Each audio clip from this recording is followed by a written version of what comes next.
Aston Villa v Newcastle United, a Premier League opener that is about far more than just the Alexande Isak saga, with the Premier League season set to kick off for Aston Villa and Newcastle on TNT Sports on Saturday. Ollie Blair examines the key storylines confronting these two storied clubs.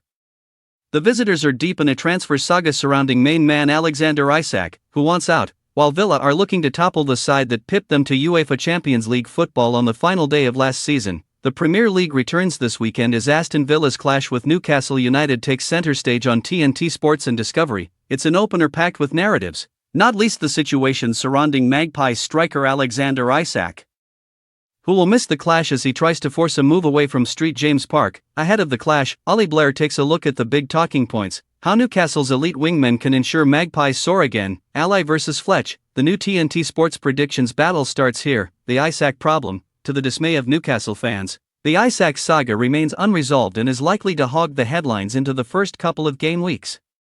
Newcastle manager Eddie Howe has excluded the Swedish international from first-team training, stating, "It's clear I can't involve him with the team at the moment." Newcastle rejected a £110 million bid from Liverpool for the centre-forward on August 1. With the Premier League champions reportedly awaiting an indication from the Magpies that they are willing to negotiate.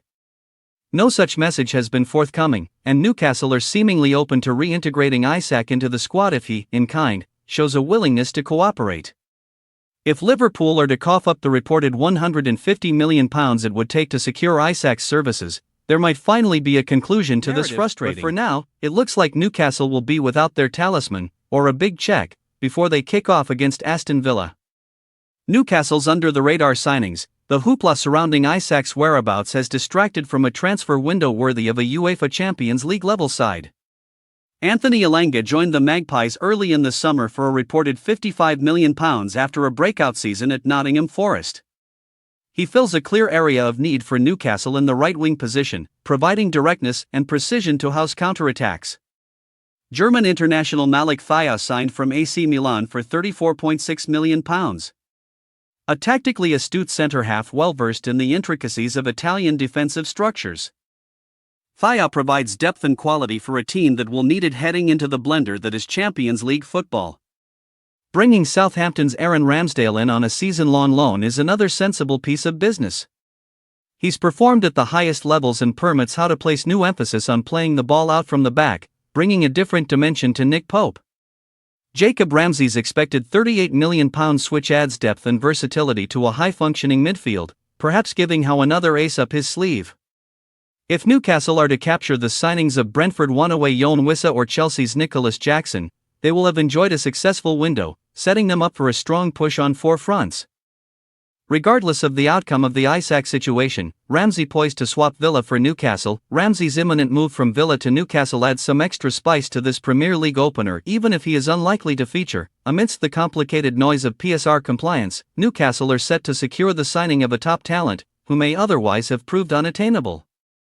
Ramsey's career at Villa Park appeared to show signs of stagnation towards the conclusion of the 2024-25 campaign. With his opportunities limited and Villa in need of a cash, this transfer makes a lot of sense, despite the obvious sourness of an academy graduate being shunned for financial reasons. Ramsey's creative flair and ability to carve open a defense will complement the likes of Sandro Tonali, Bruno Guimaraes, and Joelinton nicely as he looks to take the next step on Tyneside. Why has Villa's window been so slow? Aston Villa are seemingly hamstrung as a result of the Premier League's new profit and sustainability rules. The Villains received over £250 million in transfer fees since June 2024, pocketed plenty more from a lucrative Champions League campaign last season, and produced sellout crowds week in, week out. And yet, limited transfer expenditure, financial maneuverings, and the sale of academy graduate Jacob Ramsey to rivals Newcastle to satisfy PSR regulations continue to hinder the club's ability to compete at the top end of the table. Club captain John McGinn told the Birmingham Live channel, "We have seen the impact it has now. I don't know any details about that, but you don't have to be clever to realize that if you want to compete with the big boys, there are rules which are pretty much unfair if you ask me. We have got owners who want to invest in the team and want to spend to kick the club on, but they are not allowed to do it. It's tough to see. It remains to be seen whether Villa will break this trend with 2 weeks left in the transfer window.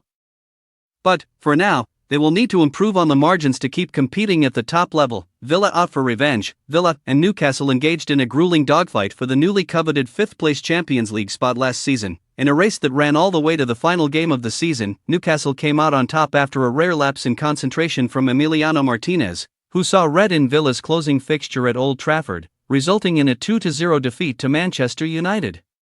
The Magpies secured Champions League football by way of their superior goal difference. Both clubs completed the season on 66 points. The significance cannot be understated. The advantages that come with competing in Europe's top division are numerous: big prize money, international prestige to attract the best talent, and a chance to test yourselves against the elites. There will no doubt be an element of envy and revenge sprinkled into this match. For whoever needs reminding, Watkins is still the danger man. There is a little uncertainty surrounding Aston Villa striker Ollie Watkins as he heads into his sixth season at Villa Park. Despite his impressive recent record, Villa's top Premier League goalscorer ever with 75, and an improved playmaker, it would seem unlikely that Unai Emery would want to move on from the 29-year-old. Watkins has over 20 goals and assists combined in his last 3 campaigns in England's top flight. Nevertheless, he faced competition for his starting position from the Colombian Johan Duran at the beginning of last season, and has been overlooked by top Premier League sides, such as Arsenal and Manchester United, all in the market for a new centre-forward to lead their line this summer. Watkins' talent is undeniable, and in a season building up to the World Cup in 2026, he will want to prove himself to be a key member of Thomas Tuchel's England squad.